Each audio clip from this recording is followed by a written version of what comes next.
Have you noticed recently the growing number of misleading and inaccurate stories about electric vehicles that seem to be circulating in print and on social media? Well, welcome to episode 45 of Canada Talks Electric Cars, and a special welcome to those of you joining us for the first time. I happen to notice in the signups that we have some 40 or 50 people who are here for the first time, and it's our pleasure to have you. You're welcome, welcome back, of course. My name's Tim Burrows, and this webinar is brought to you by Electric Vehicle Society, a member-funded, not-for-profit organization dedicated to advancing sustainable transportation in Canada. In addition to the misleading information, EVs are also becoming increasingly politicized, which could slow down their adoption and cause Canadian consumers to miss out on the cost-saving emission-cutting benefits they provide. This episode tackles some of the most prevalent EV-related myths circulating on social and mainstream media today, offering some evidence-based perspectives on topics such as EV-related electrical grid impacts and life cycle emissions, cold weather performance, all those things we've been hearing about. Now, before introducing Joanna, our guest tonight, we thought we'd try and do a poll just to set the tone and give us some measure of your experience on this issue. Please answer the poll questions based on what you've been hearing and reading in media, not just on your own personal opinions. So I am going to attempt to get that going.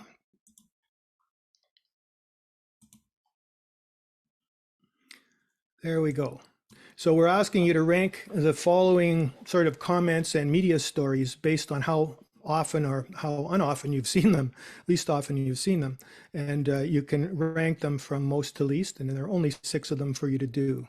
So I'll leave that with you, and you're welcome to go ahead and respond to the poll.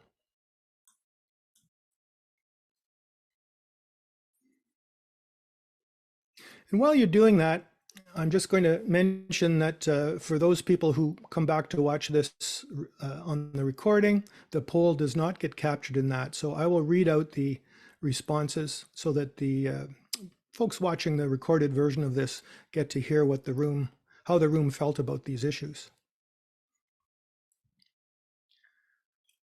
Pretty good response. We're up to about 40%, but they're rolling in quickly. And while you're finishing up on that, I will read those questions for the folks watching the recording. So we're asking which of these you hear most often, and there are 6. EVs have poor range in cold weather. EVs are not safe and catch fire. EVs are too expensive. EVs take too long to charge. Electric vehicles have expensive batteries that need replacing. And EVs will overwhelm the electricity grid. So these are things that I know we all hear, but I'm just wondering what sort of is most prevalent in your experience.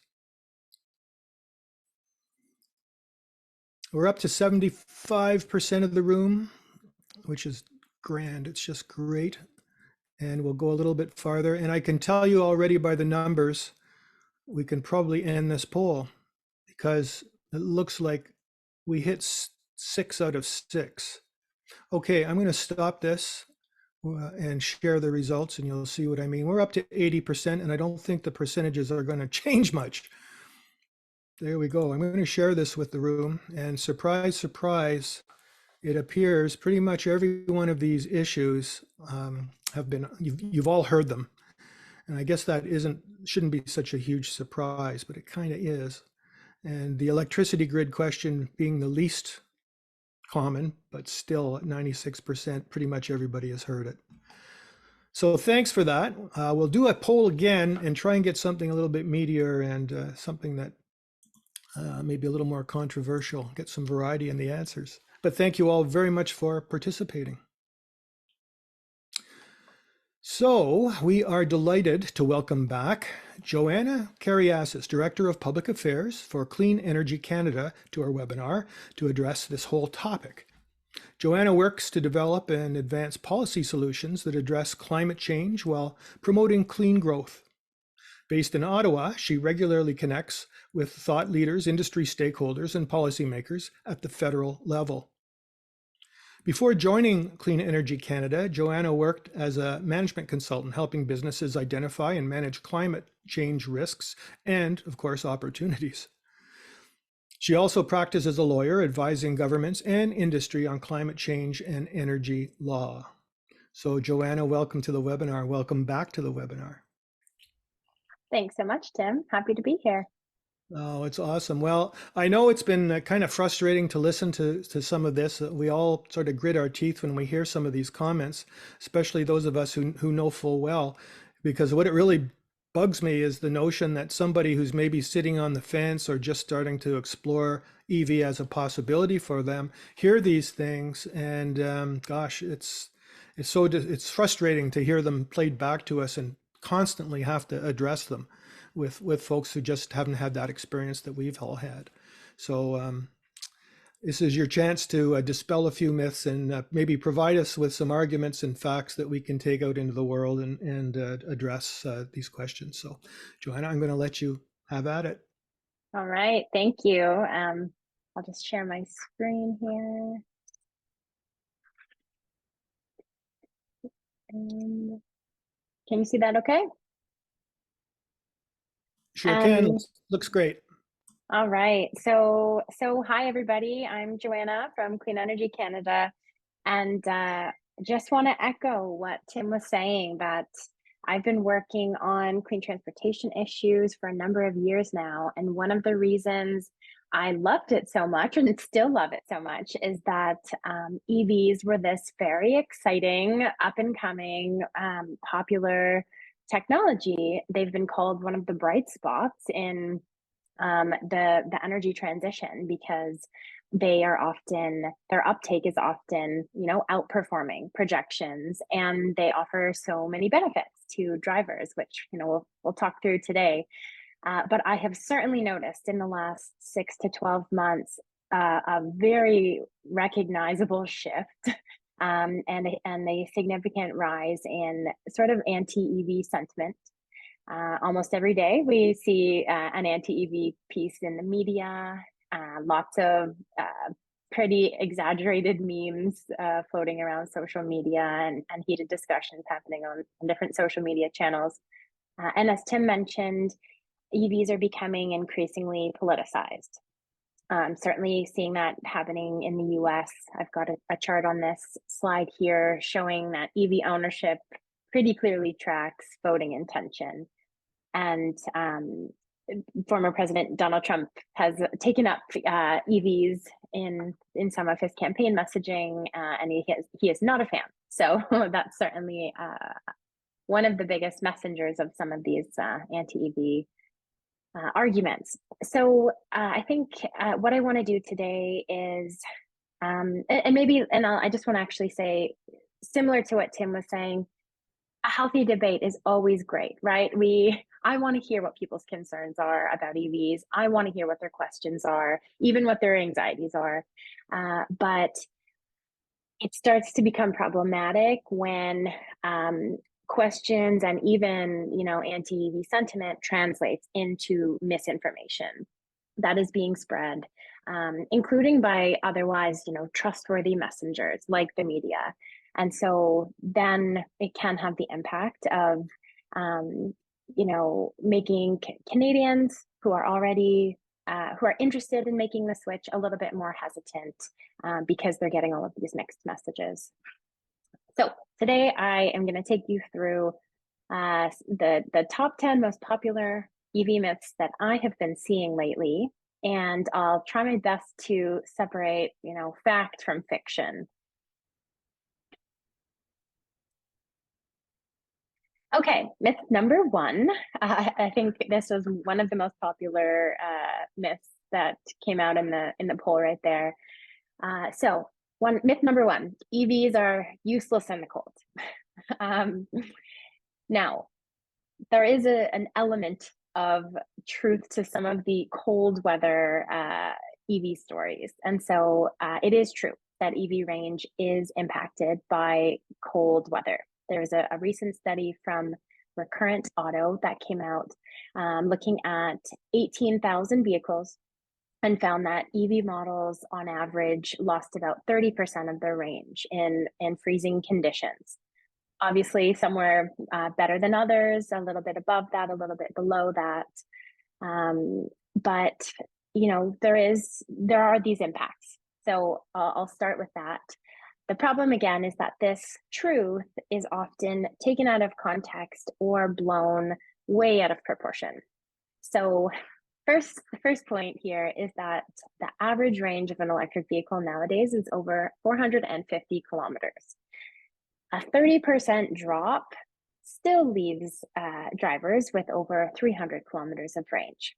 Most Canadians do not drive that long in a day, and so even with that reduced range, you're able to meet your daily driving needs and more. The second point is that gas vehicles also face challenges in the cold. A recent study from Norway, where a quarter of cars on the road are now electric, found that gas cars experience starting difficulties twice as often as EVs. I'm sure many of you have experienced that yourself, but it doesn't make the news, right? That's just sort of a common thing that we accept, and you don't hear about it. Third point here is that there are many ways to extend EV range and optimize winter performance. I'm happy to see some media articles that are kind of calling out the impacts of cold weather on EV range to also include information about what drivers can do. So some examples of tips for driving in cold weather are you can precondition your battery by running the heating system while the car is still plugged in. I notice when I, start my EV and it's cold outside, the range is lower, but as the car warms up, the range, picks back up. You can also choose to use your seat and steering wheel warmers instead of the cabin heating. I actually like those better, find they're more pleasant than the hot heat, blowing in my face.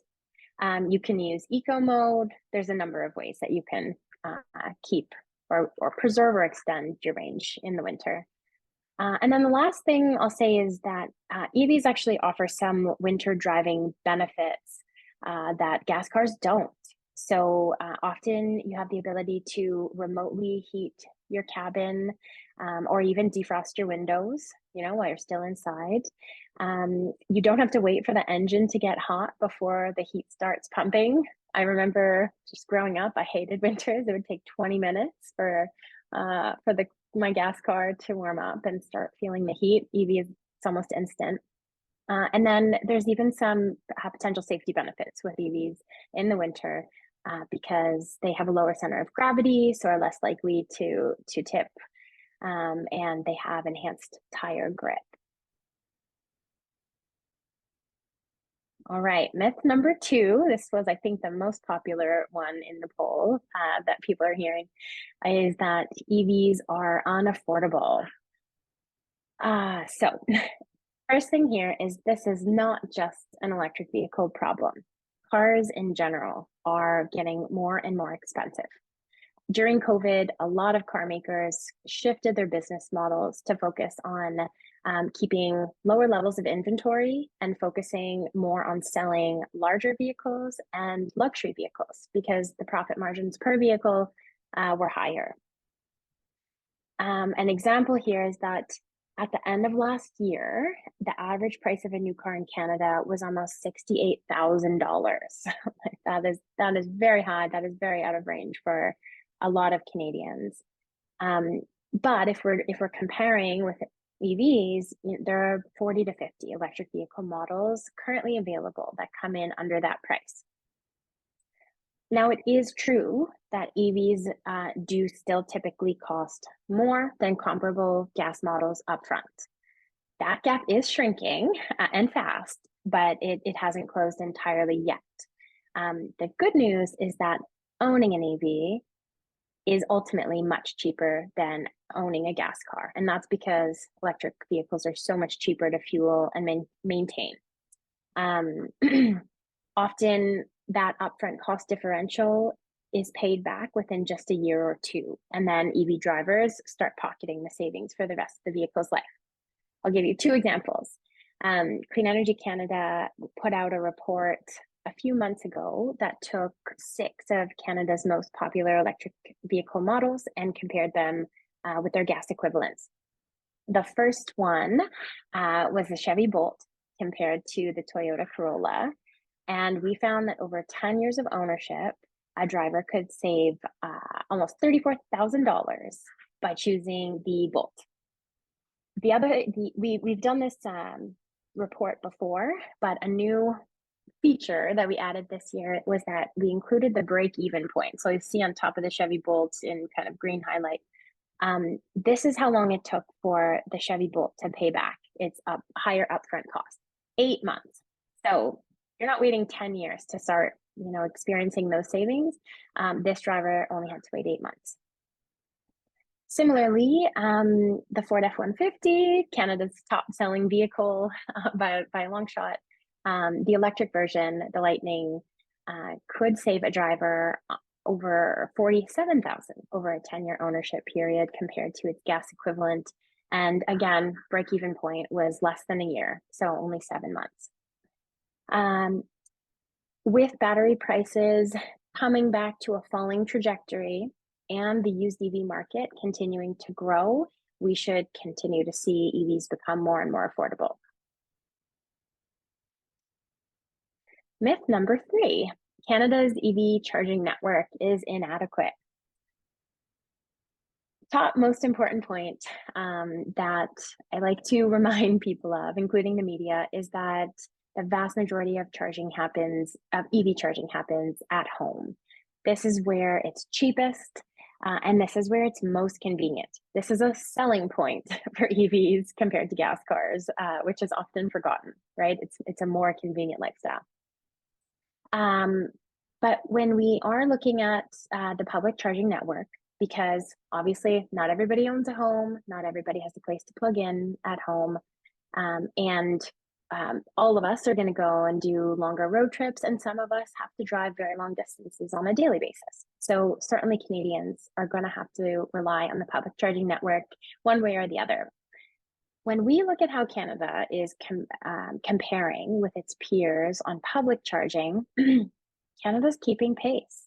The chart in this slide here shows the number of EVs per charge point in different countries around the world. I'm sorry, it's a little bit tiny, but I couldn't really slice it in half.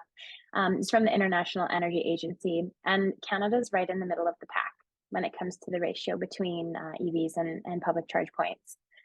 When we look at how much the federal government in Canada is spending on charging infrastructure, it's similarly competitive with its peers.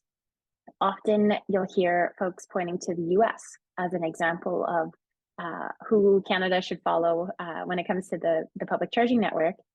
And Biden's doing a great job. He announced $7.5 billion to build out a national network of 500,000 charging stations. But on a per capita basis, Canada's federal government has actually allocated more money than Biden has. A lot of folks are surprised to hear that, but it's true. In terms of where we're at, we have over 25,000 publicly available charge points in operation around the country. Excuse me. Is that enough? Is that sufficient? Are we done? Absolutely not. We're going to need to continue to build out that public charging network as EV uptake grows. But there's a lot of work underway. Already over 100,000 new public charge points are already in the queue. The federal government has already funded tens of thousands, but they're not yet in operation. And then provinces are also stepping up with decent funding envelopes. Quebec alone has committed to putting 116,000 more charging stations in place in the next 5 years. So in sum, we've got a strong base when it comes to charging because we have a lot of home charging available and because we've got a strong and growing public network. And we're just going to see our public network get better and better over time. there are certainly areas that need special focus. I think multi-unit residential buildings is one, making sure highways are populated with public charge points, and then also focusing on rural and northern communities where longer daily driving distances are more common, or kind of three priorities that I think we should be looking at in further build out of the charging network. Myth number 4, EVs will cause our electrical grids to fail or explode. So the chart on the left here is from the US Department of Energy, and that shows that EVs actually use less electricity than many common household appliances. Air conditioning units use more, even some space heating units use more, and water heating uses more. So I think there's a misconception that EVs draw these inordinate amounts from the grid and are really adding another magnitude of demand to your home when some of these other appliances have already been, taking even more electricity than an EV will need. When it comes to Canada's grid, the government of Canada commissioned a study a couple of years ago that looked at anticipated electricity demand from EVs into the future. And what that study found is that EVs are expected to represent only 3% of Canada's electrical power demand in 2030. Now, that is not a huge amount of additional demand for our grid to absorb. Of course, that's going to increase over the years as we get beyond new car sales and see the existing vehicle stock turnover. So by 2050, EVs will account for 23% of power demand. But that gives us 26 years to plan and invest. And electric utilities are thinking about this, right? Many of them already have EV-specific pages on their websites offering facts and guidance on how to install EVs. Some of them are running pilot programs to help EV owners install home charging. Others are building out their own public charging networks, whether it's the Ivy network in Ontario or Quebec's network, which I'm blanking on right now, but it's the most extensive network in North America. So that's run by Hydro-Quebec, and I know BC Hydro is also building out its own charging stations because it's a business opportunity for them. The recent EV availability standard that was just finalized in December, which is the federal requirements for automakers to bring more EVs into the market in Canada. Those are also, or that standard is also going to help electric utility companies because it provides clear expectations about how many EVs will be sold in the country year after year. And then, how many EVs are expected to be on the road so that utilities can start integrating those targets and trajectories into their demand projections.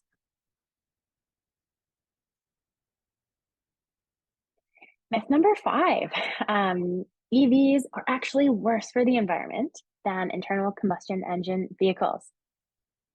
I think this is one of the favorite myths that goes around, and I've wondered why this one has so much traction. And I think it's because it has this like counterintuitive gotcha quality to it. But it also is false. I'd say there are kind of 2 main arguments in support of this claim that EVs are worse for the environment. The first one has to do with emissions.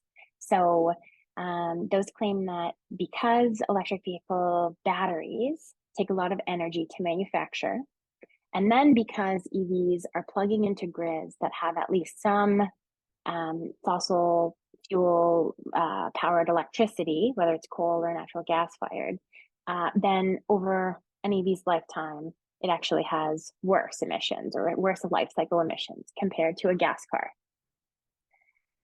For this one, I've just seen study after study after study from all sorts of messengers or experts, whether it's government or international not-for-profits or even car makers themselves, proving that in large part, this is not true.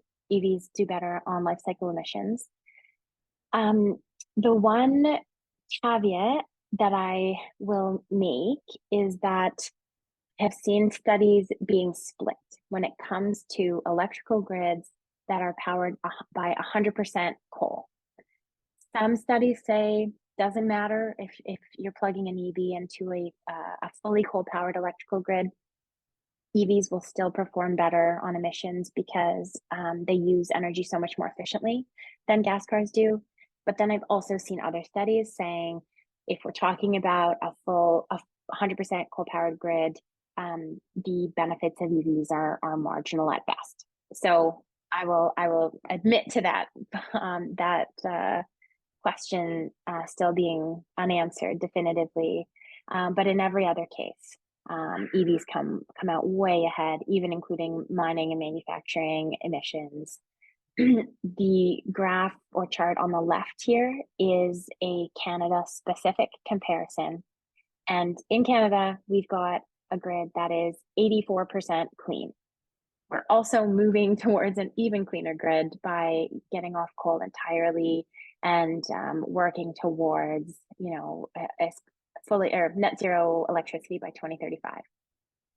So in Canada, there's no question, no matter what province you live in, an EV is going to be much better on life cycle emissions. The other argument for why EVs are bad for the environment is that their batteries will require so much mining, and mining has environmental impacts. It's true, mining does have environmental impacts and social impacts. But studies show that the mining required for all clean energy technologies, including EVs, but not just EVs, will be a fraction of what we mine for fossil fuels. That's the graph or a graphic on the right here, where you see the amount fossil fuel production in 2019 and the tons of coal, oil, natural gas compared to the mining that we'll need for clean energy technologies, not only in 2020, but even out to 2040, when we're expecting demand to, quadruple. It's still just such a fraction. Now, there's two reasons, at least, for this. One is that when we mine materials for clean technologies like electric vehicles, we mine them to build the car, but then the car runs, mineral free. For every ICE vehicle that we build, we have to continue to mine the fossil fuels to power that vehicle over the course of its entire life. Okay, so it keeps going. And then one of the other reasons is that batteries and the metals and minerals that go into them are highly recyclable. Gasoline, on the other hand, is not at all. So again, even when we're looking at the metal and mineral and mining side of electric vehicles, because they will require more metals and minerals than gas cars do, it still it doesn't have the sort of environmental impact that folks claim it does. Okay, myth number 6. Now, I'm not sure if you will all be as familiar with this one, but a common argument that I hear for why we need to slow the EV transition is that we're not going to have enough batteries to fill all of the EVs that are projected to be on the road. So I looked into this, and a number of reputable sources expect this is not going to be a problem. So the first quote here is from the International Energy Agency. Second quote is from S&P Global Mobility. In both cases, they say that battery capacity is going to be more than enough to meet demand by 2030. I think most sources are reluctant to project beyond 2030 when it comes to battery capacity. So the information I have to share is only up until then. But one of the reasons that I agree this will not be a problem is that global battery manufacturing capacity has been growing at an incredible rate. Between 2022 and 2030, global battery capacity is expected to at least quadruple, if not more. So here's a map from Benchmark Mineral Intelligence showing you where the world's gigafactories are. North America was not even on the map pretty much a year or two ago. I remember talking about, Canada's battery opportunity and the hope that maybe we could land one battery manufacturing facility, but even that was probably a stretch. We've now landed 4 Volkswagen, Northvolt, Stellantis, and maybe one other one that I'm missing. Also, rumor is that Honda is considering Ontario. But regardless, North America now, just from announced capacity or announced planned capacity over the last 1 to 2 years, we're now projected to make up, I think it's 15% of the world's capacity. So these gigafactories are popping up like crazy. Myth number 7 is kind of related to the environmental myth that we just talked about. But I see a lot of concerns that EV batteries are going to pile up in landfills, and we are pretending like we're restarting this industry in a different, more environmentally friendly way, but really we're just going to make all the same mistakes that we did before. Now, even though I don't think we're going to see any bottlenecks when it comes to battery cell manufacturing capacity, where we might see some bottlenecks in the EV transition is on battery material supply. But this is why this myth can be busted. There's already going to be some trouble meeting the increased demand of battery materials.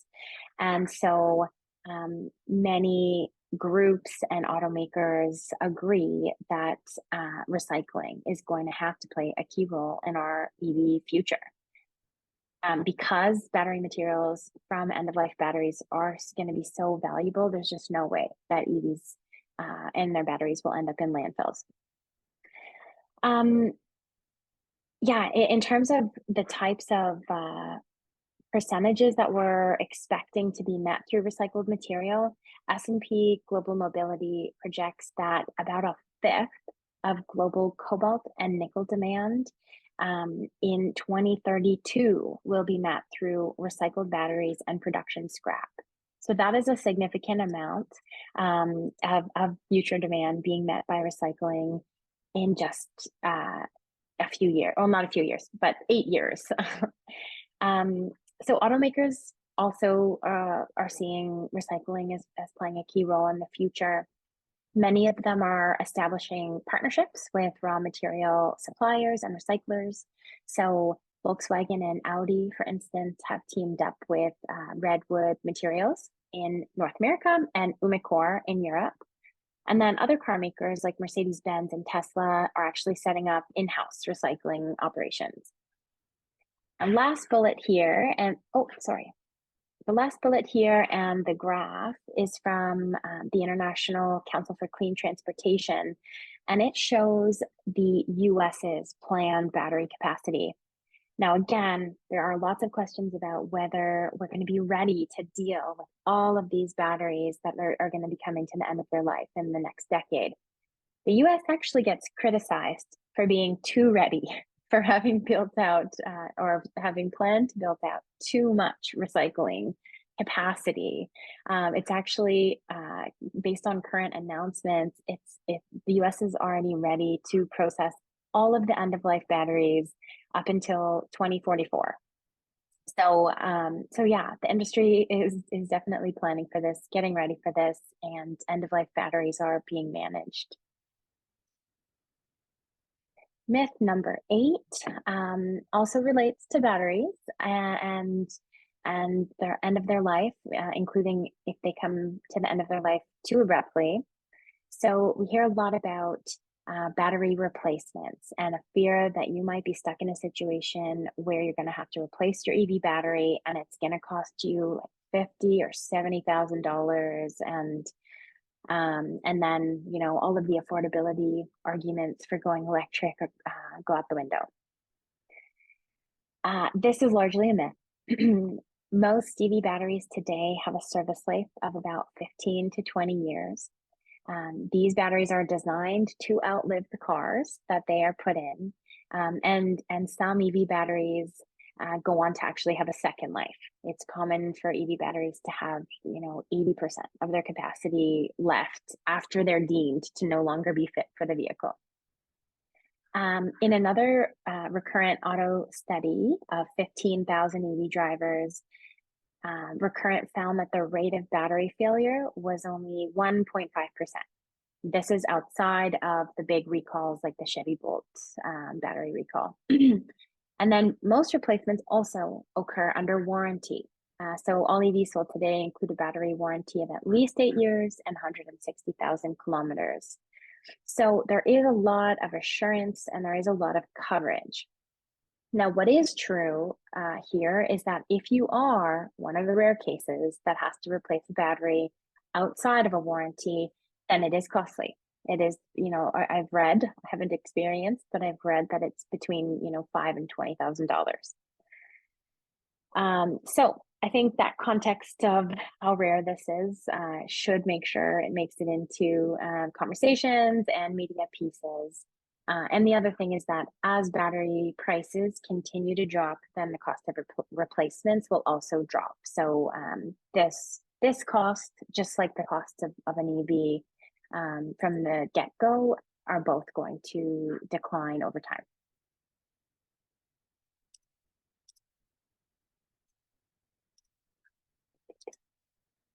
Okay, second to last myth.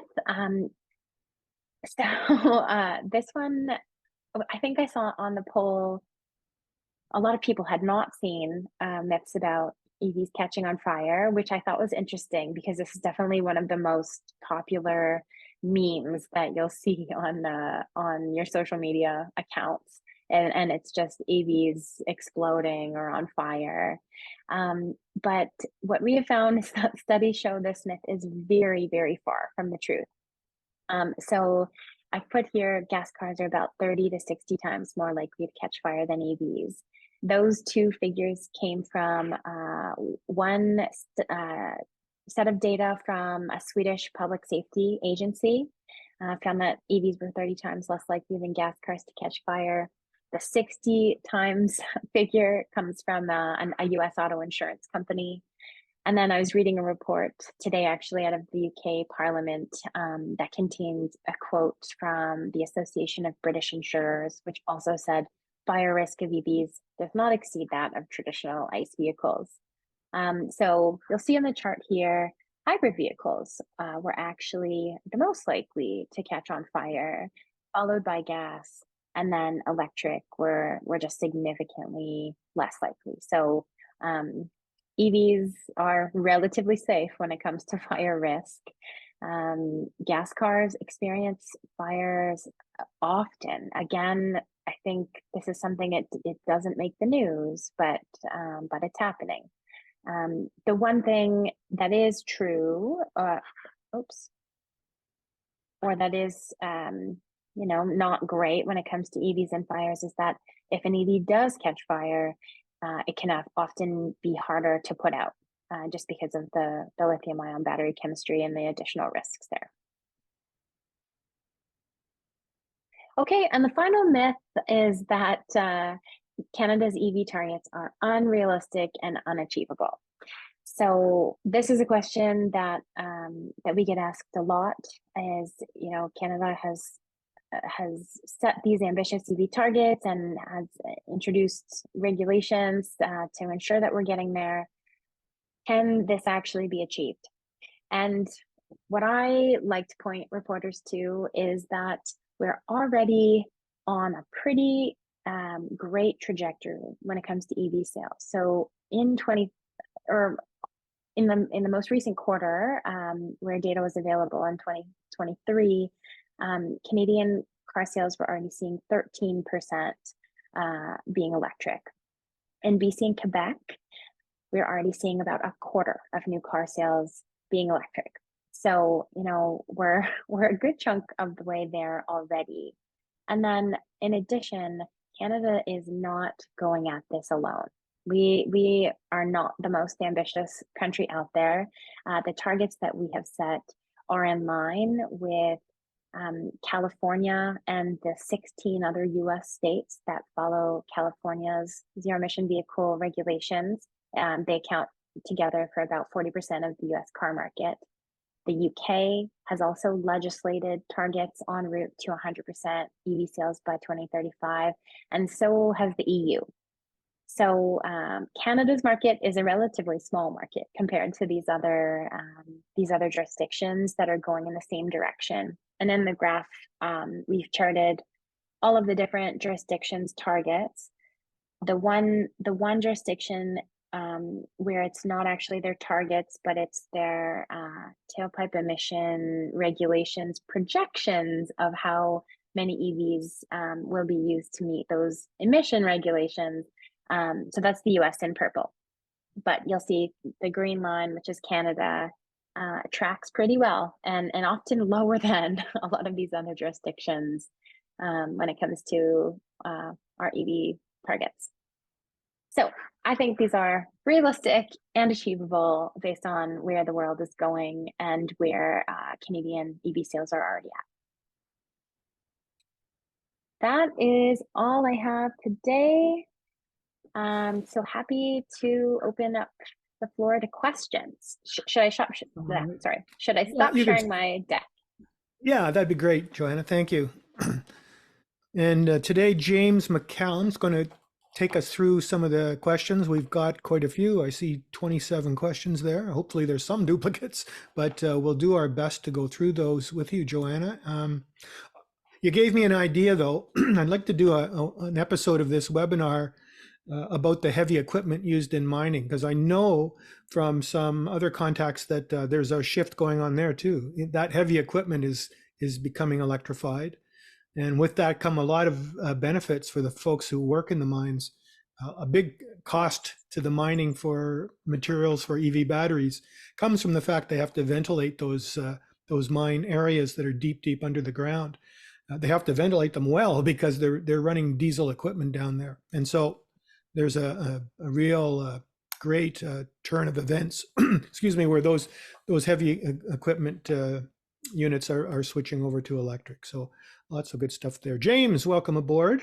How would you like to, I know James is a little bit challenged today. He's working from not his normal device, but he's going to take a stab at going through the questions. And I'll remind folks that if you see a question already posted in the Q&A, you can give it a thumbs up and that'll bump it closer to the top of the list, and that'll make it easier for James to find it.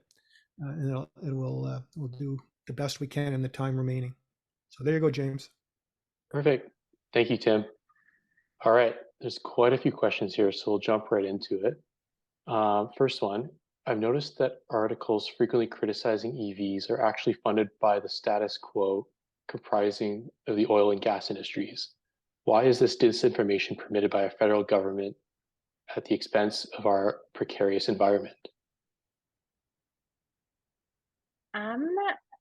Good question. So I think there certainly are some suggestions and maybe studies even showing that that some of the misinformation that's being perpetuated about EVs is being funded by perhaps the oil and gas sector or different coalitions like that. Obviously, EVs are a big risk to the oil and gas sector's future, and so there's an interest in trying to dampen EV enthusiasm. In terms of the federal government's role, that's a bit outside of my area of expertise, and what sort of information or advertising media outlets are allowed to do. I am seeing a bill being proposed in Parliament right now about fossil fuel advertising and placing limits on that, especially where it's misleading. So maybe EV related misinformation will be addressed in that conversation as well. But it's great to question who's behind some of these EV misinformation campaigns. And I think it's very possible that you could trace it back to business interests that, are connected to the rise in EVs in a negative way. Oh, thank you. The next one we got here is, as an EV owner, one of the very few gripes that I have resides with the lack of availability, reducing charging capability, and working operation of EV chargers while traveling. Why are these EV chargers being vandalized and or not adequately maintained so as to reduce charging anxiety amongst EV owners? Yeah, in terms of the vandalism, I don't know if it has to do with the anti-EV sentiment or what, but certainly reliability is EV charging reliability is increasingly coming under scrutiny. I think governments weren't sure how they could possibly enforce that, but the US, under its NEVI program, has done a great job thinking about reliability. What is, like, defining it? What does it mean? Is it 97% or 99% uptime? Is it a certain number of hours before, a problem is reported and it needs to be addressed? And then what are some of the levers that governments have to ensure greater reliability? Canada, the federal government, actually, and provincial governments are actively considering this as well. And I know that the Canada Infrastructure Bank, which is financing the build out of a number of public fast chargers, has incorporated reliability performance metrics into its financing terms. So all to say, yeah, I think this is, the next one of the next top priorities that we need to face. And where the conversation has started and the policy levers are starting to be pulled, but more needs to be done. And I think it's important that consumers do raise these issues, whether it's with government or with the charging station providers themselves, just to make sure it's getting the attention it needs. No, thank you. Next one here. Have there been any studies about how much power is used in oil production, refining, etc., as a comparison, and potentially how that demand could drop off as EV adoption increases? That is a great question. I'm not sure. Yeah, I don't know how common electrified oil and gas operations are. I know BC is having a very active consideration of electrifying future LNG operations, and what the opportunity cost would be if we electrify LNG and then using a bunch of electricity that then would not be going towards other things like EVs, heat pumps, and other industrial uses. So my sense is that electrified fossil fuel production is a little more rare or a future thing, but I could be wrong. No, thank you. Let's see. Is it true that while EV batteries may require replacement when unable to hold more than 80% of their capacity? And also, are recycled EV batteries usable in homes as backup power during outages? I think that for the second question, I do not recommend sort of a DIY solution where you take your own EV battery. You'd want to just work with professionals and people who have certifications handling those. Perhaps there's going to be some new business opportunities popping up that take end-of-life batteries and then help to repurpose them, test them, and deliver them safely to other users. In terms of when a battery needs to be replaced, I don't think I have heard once it gets to 80% capacity that it needs to be replaced. I think there would have to be other defects. But that's up to I'll jump in on that one. That's up to the vehicle manufacturer to specify the terms of the warranty. But yeah, 80% sounds like a reasonable number, but it's up to the manufacturer of the particular vehicle. Thanks, Tim. No, thank you. There's a good one here. Hang on a sec.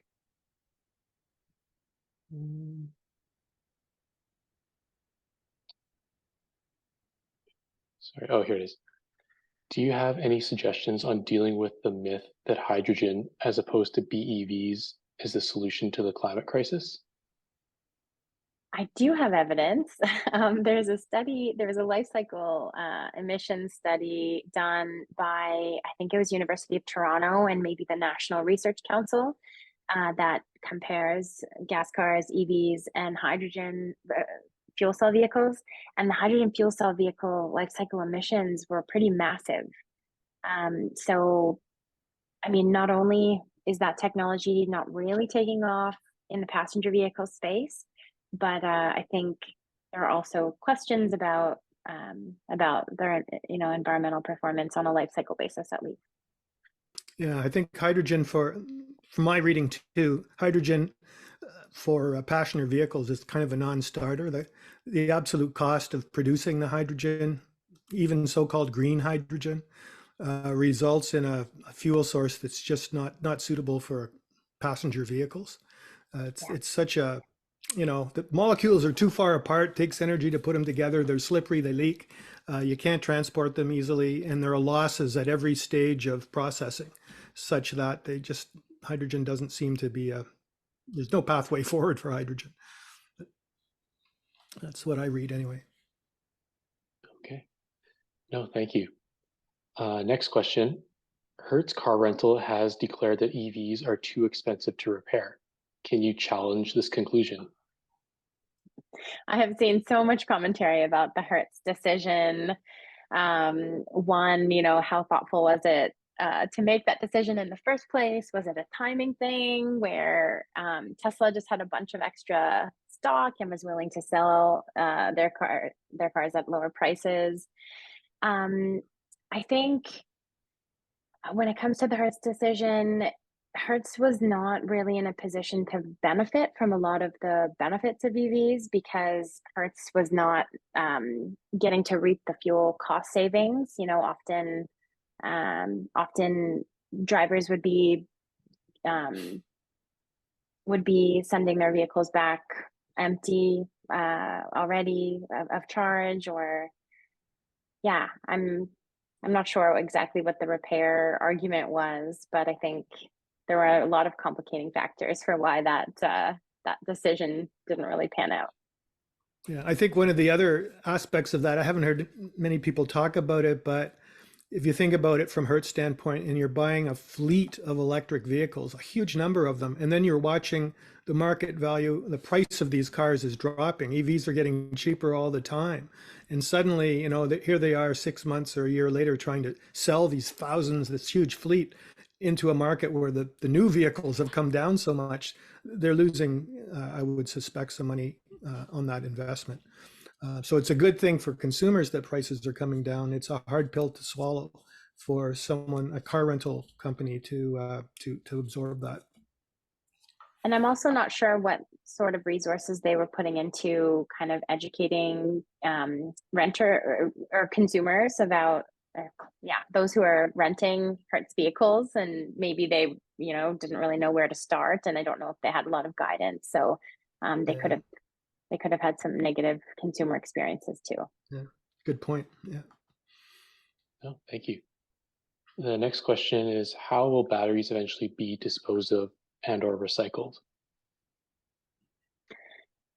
So I think right now, auto manufacturers are still kind of dealing with it with their warranties and whatnot, but protocols are starting to develop in terms of who exactly is responsible for the end of life battery, who will transport it, where will it go.